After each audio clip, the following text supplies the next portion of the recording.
Hi, John DeColibus here. Thank you so much for joining me in my first online class. I believe you're going to love Madarasz script as much as I do. I've used the copperplate script as taught by E.A. Lupfer in the Zenarian manual for 20 years, starting in 1976, before discovering the Madarasz style 20 years ago. We'll be starting with the lowercase letters, which are very similar to copperplate, with a hint of Spencerian. I'm assuming you all have experience with copperplate script. Copperplate has strict rules of construction, whereas Madarasz script is much freer, which allows you to put some of your own personality into those dashy capital letters. Madarasz had at least a dozen variations for each capital letter. I've chosen the form of each letter that I like best and that are the most practical. As you will see, I am left-handed. This should not be a problem for you. Just remember to focus on the pen and not my hand. You'll also notice that my grip may vary with certain letters. Ignore this. I have arthritis in my hands and certain letters require me to place my thumb in a different location on the pen. So again, just focus on the pen. So let's get started.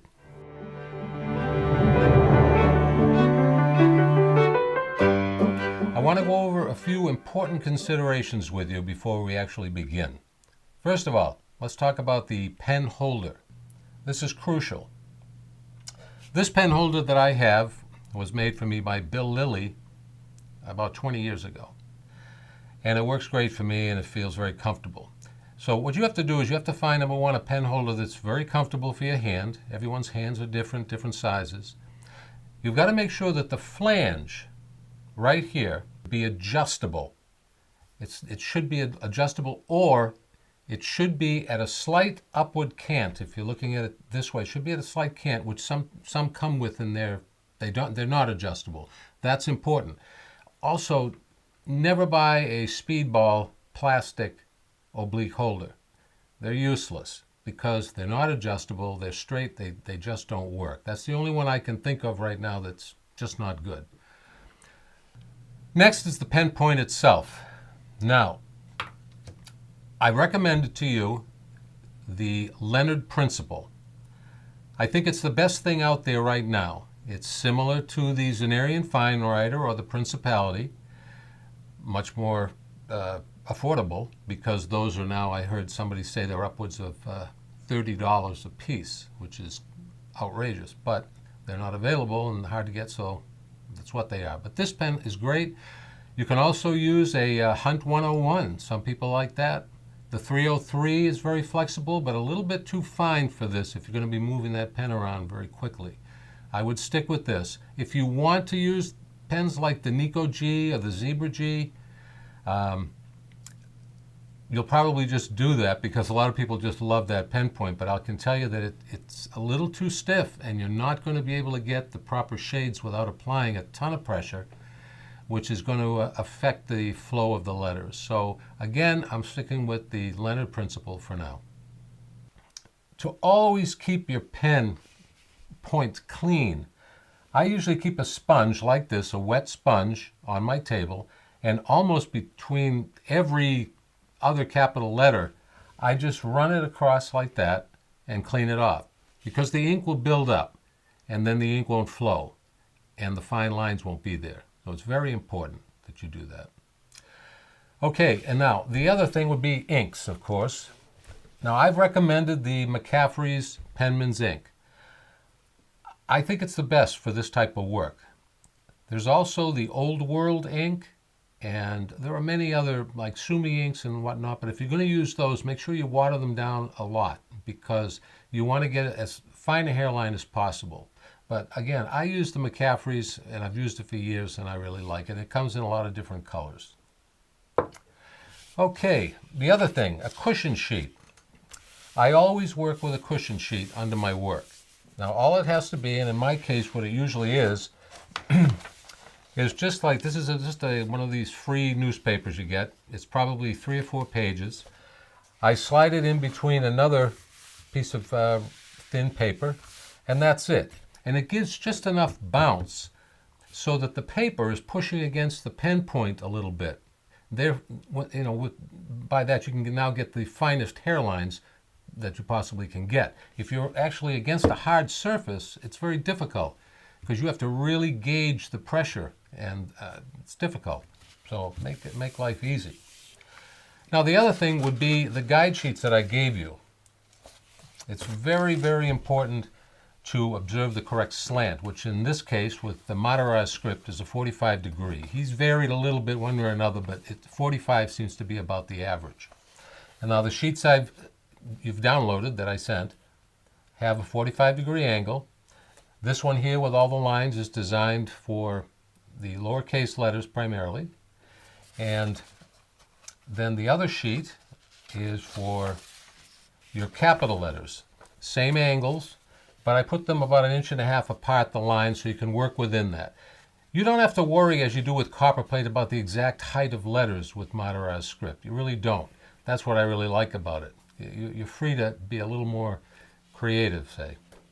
And finally, if you prefer to work on just lined paper or draw your own lines, your own horizontal lines, you can just put one of these sheets underneath your work and you can see through the paper. A normal copy or paper, whatever, should work fine. I use inkjet paper most of the time. There's tons of different types, and find one that you like.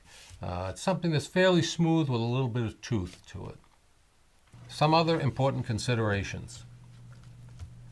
Your chair height or table height.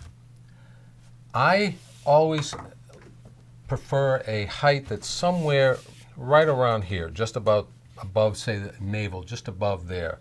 If you're up too high, you're lifting your arms up too high, you're going to be exercising muscles that you don't need to in this. So you should be in a position where you can relax your arms straight down on the table like this, and you're very comfortable and relaxed in this position. So that's very important. The other thing would be relaxing. This is very difficult for me. In fact, I actually have found that I do my best work at 3 o'clock in the morning. After sleeping for about 3 or 4 hours, I get up, go over to my desk, and I'm just totally relaxed. And that's the best. If you've been out digging ditches and stuff, you come back in the house, your hand's going to be shaking. There's going to be little pulsations in your hand, and it's going to affect something so delicate as Madarasz script. So you want to relax. Then we come to posture. Now, I'm guilty of having poor posture when I'm writing. Sitting like this would be great. I do tend to lean forward. If you can stand up straight, do it. They stressed it a lot in the old days, 100 years ago, because so many people spent all day writing, and really it would be very tiring. We generally don't, unless we get a job and working, many hours on that. But really, it doesn't seem to be as applicable today. Now, there are actually three kinds of movement with the Madarasz script, as he describes them. The first is finger movement. Now, this will be the type of movement, and whether you're right or left-handed, where you're drawing the lowercase letters and you're moving a lot of finger movement and a little bit of wrist movement. That's only for the lowercase. Now, the rest is going to be what he called muscular movement, and then the other one is whole arm movement. The muscular movement is like this. Your arm is resting on the table. Your elbow is just off the edge of the table, just over the edge. And from this position, you can move like this. You can stay within like a 2-inch circle, say, and move. He preferred this for even his large capitals. I have a little trouble with that because if the capitals get too large, I don't have that much. Well, I guess I want to say he must have had loose skin or something, because I don't see how you can move much farther than, say, 2 inches this way or this way. So what I do is I use whole arm movement with a little bit of contact with the table, but not resting on the table. So I'm moving like this, and the arm is free to move. And for capitals, it's the way I do it, and I recommend doing it that way. I think it's much easier to do. So whole arm movement is the way to go. So let's begin. I've grouped the letters according to similarities rather than alphabetically. Remember to clean your pen point frequently. Here we go. Good luck.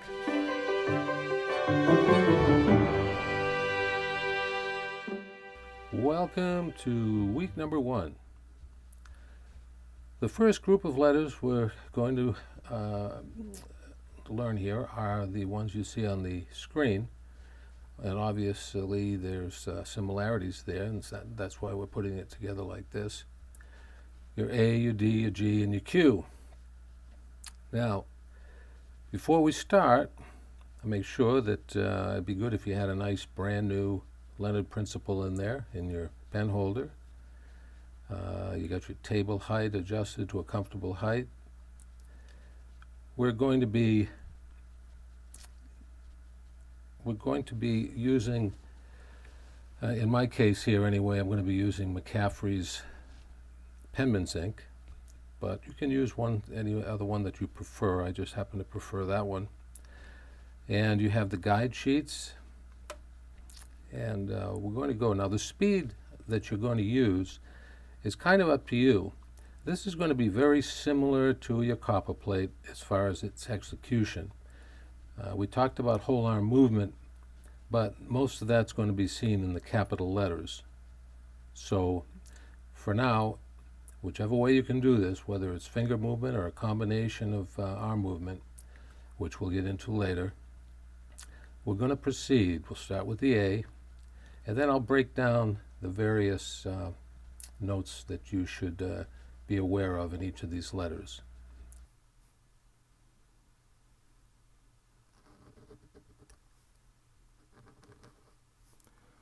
So the first part of the letter is the egg-shaped stroke here. It's not round, it's more egg-shaped. And then the next part will be the downstroke, which will pick up about here and swing up like so. The contact point should be just about right in here, roughly. You don't want it up too high, you want it down low. I'll make it a bigger one here so you can see it a little clearer.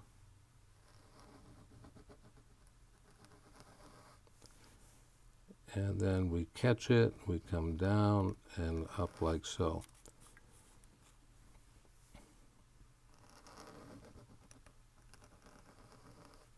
So when I come up here, you notice that I've left a little bit of this over here, and we're going to catch that on the way down, pressing down and up like so. So try that, and keep in mind the curve here, the turn down here, a fine line coming up, and then the downstroke coming down from here, joining at about this point right in here. You want to make sure that you leave this V-shape opening in here. That's important. If you come in too low here, it's not going to look good. It won't look elegant. So let's see. And once again, we joined in here. This came over, far over. We swung way across, back up. Unlike copper plate, where you would basically be drawing an oval and then joining it to this stroke. So that's our A. You can work at any speed that's comfortable for you.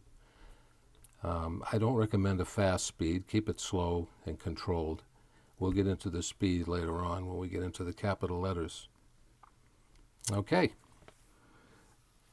Lowercase d. Again, we're going to start off with this basic stroke. I'm going to make this larger so that you can see it, the breakdown.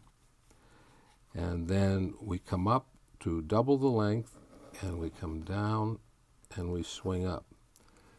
Now, with a new pen point like this, getting a bolder shade is going to require a lot of pressure, and if you're not used to that, that can be a little bit of a problem, especially in the beginning. So you can start with a moderate amount of pressure. I will go with this here. This would be about the amount of pressure that would be normal. But if the pen is new, you're going to have to break it in. So if you try to press too hard, you're going to be fighting against the paper. Every paper has a different resistance to the point. So anyway, again, we want to come in about here. I'm a little high, but right in there. And we're coming up double the height.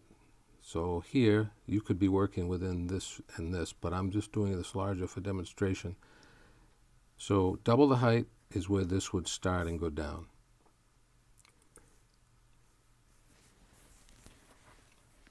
And look to the exemplars that you downloaded to get the breakdown. Those are correct. Okay. Next is the capital G. And again, this starts off in the same manner with this shape. I'm doing it again 2 spaces high. And now when I come down, Madarasz on this letter had several different ways that he did it. The way I like to do it is to again start here, come down, go across, and swing across. We spattered some ink there, but that's okay. So we come across, large letter like this, I have to dip this thing twice. And across. Oh, it looks like I need a new pen point here. I'm going to leave that in though because I want you to see that these are things that happen. They happen particularly on large letters like I'm working with. I'm going to change up here. Hopefully this will work.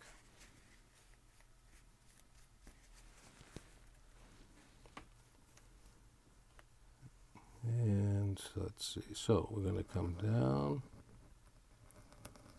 up, and then we're going down, swing around, and come up. Now, Madarasz usually came with a letter like this one would come down about a space and a half lower than the original. So in this case, I went down 2. But I missed it on the top, so let me just get this right here for you. We swing across, we swing up. And the problem with this one was that I didn't see the line and I came in a little too far away. So I'm going to start right here and swing across and come up. So the join should be right about in here.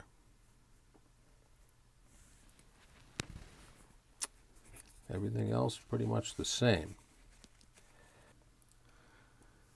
And now the capital Q. And for this one, once again, same beginning stroke, and up. And then here, we don't go quite down as far as we did with the G. We start here, and we come up like so.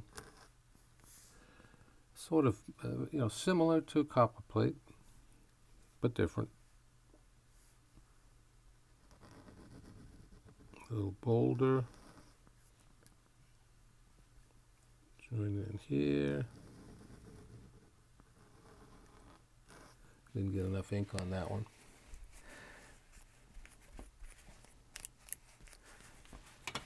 So that is that family of letters right here. Whoop.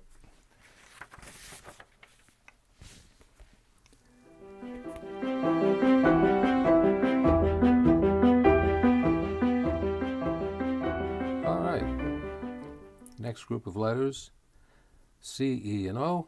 As you can see, they start off very similar. On the C, I usually start right here, make that little circle like a comma, and then we swing around, press, and up. This entry stroke, of course, depends on the previous letter, but we'll do it that way. Here, sometimes, if you're in a hurry, if you're doing a long text, you might start and go up like this and around. On these large letters, Madarasz did it the way you would do it in copper plate. Swinging down first and up, and then coming across with a light, but maybe ever so slight shade here. That's it. The O, again the entry stroke. We start from here, press, swing all the way around, and then we make this little comma stroke here. This just is like a circle and swings up, and it is filled in. Now, if you're going quickly, you can just do it with one pressure stroke here if you like, but if we were doing a very large letter for a heading or something, might draw it, come around, just fill it in. And that's it on those. All right, so for the C, I would start right here, come up, whoops, and we swing down like so. Now, it might be a good idea, and I'm realizing it now, especially on a larger letter, to, let's see here, come down like so, swing up, and then we come around as if we were making the E stroke, swing it in, put the little thing on the top.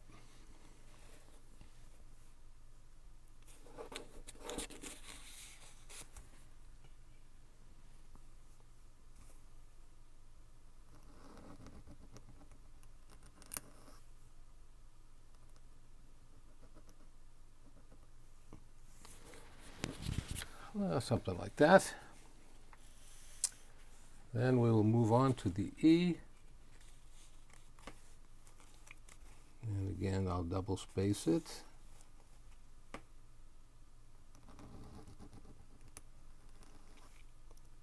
Then come up, a little bit of pressure here, and then come in. Down. Light pressure, and in.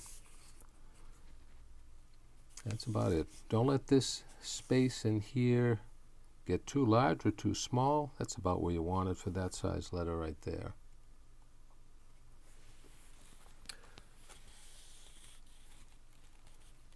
And then on the O,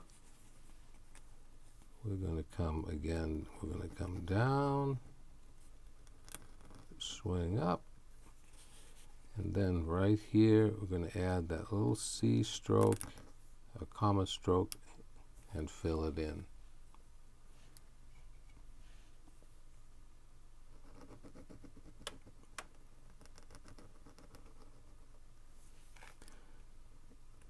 When you're warmed up, you can go faster with these, but on large letters, I don't really recommend it. I think you should sort of stay on the slower side. That's it for those. Let's move on to the next set.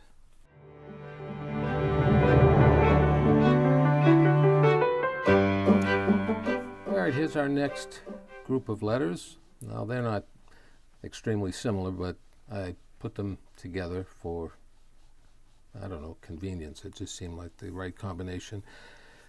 And we start, of course, with the T. Now, the T is going to be double the height of your head and baseline. You're going to go up one more space above and down and swing up. The crossing of the T is up to you. There's several ways. Madarasz did this frequently. A lot of times he would do it from above the letter, and a lot of times it would just be a straight crossing. Madarasz didn't have strict rules. He did things a lot of times just whatever he felt like doing. That's what I liked about it. And so when you teach this, it's really something you have to kind of let the student, improvise for themselves. The main thing, and Madarasz stressed this more than anything, in fact, he called it the big boy, which is slant. Just make sure that your slant is on that 45-degree slope on all your letters, all your lowercase letters. He used the I. We'll get into that next. The I stroke as being foundational for most of your other letters, because it's so important in terms of slant. All right, let's let's go and demonstrate some of these. All right, our T stroke here. First, you would have your entry stroke. You would start twice above the line, come down, and swing up. And then you would choose a crossing. You could use that one. Again, that's up to you. So we swing up, we spread there, the nib up here, we follow down, turn, and come up. And then you could cross it like so. So we go up, down, and like so. And crossing across.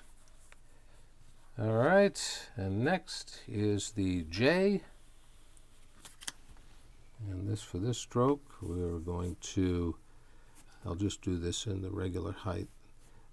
We come in the entry stroke, press, down, a little more than a single space down. He didn't quite go all the way down here. It was somewhere in this region in here, just below the baseline stroke here. So in other words, you don't stop here. You, let's see.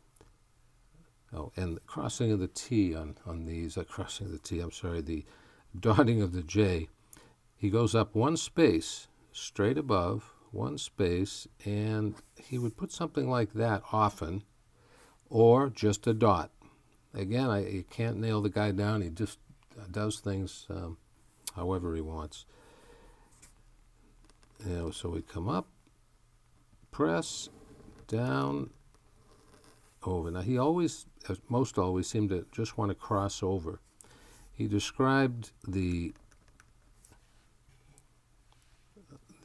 crossover stroke, if you're trying to join the next letter, he says it's too stressful, too strenuous, I think was his term. But if you were going to another letter after this, you would come up and your join would be right at the baseline right here if you wanted to connect to your next letter. Okay. And then on this section, finally, we have the R.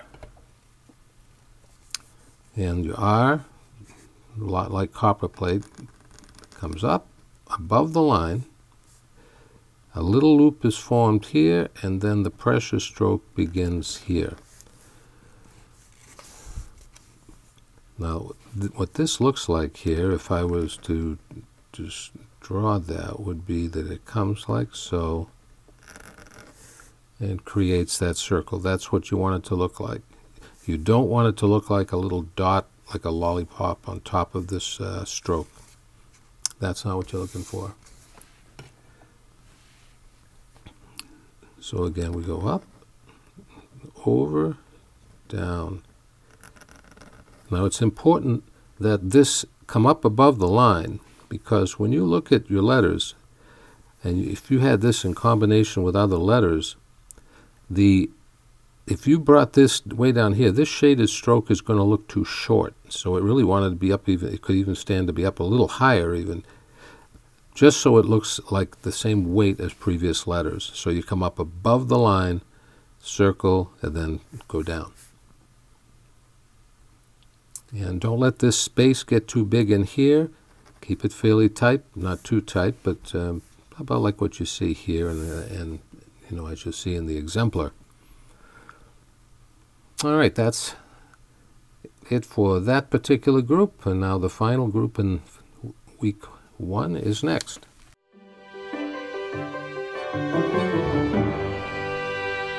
Okay, our next group, not very difficult to understand here. Your basic eye stroke with the dot, and again, the dot on his eyes are usually double spaced. So from this here, he goes up one. I don't quite do that when I do it. I'm usually down in here somewhere, but he doesn't care. All right. Next, of course, it will be the U, and all this is a series of eyes, so it's not very complicated. So, but we'll go through it anyway. Here we go. All right, so you've got your eye stroke, the entry stroke, pressure down, up. Actually, I was in the process of making a U just then, so that's a little tight. Let's go up here, press down, swing, come all the way up. It helps to guide your hand and go straight up like this, and then hit that so it's not off. And whoops. Boy, I'm going through a lot of pen points today. Okay, this is up, down, up. Follow this up and make a circle or the little check mark.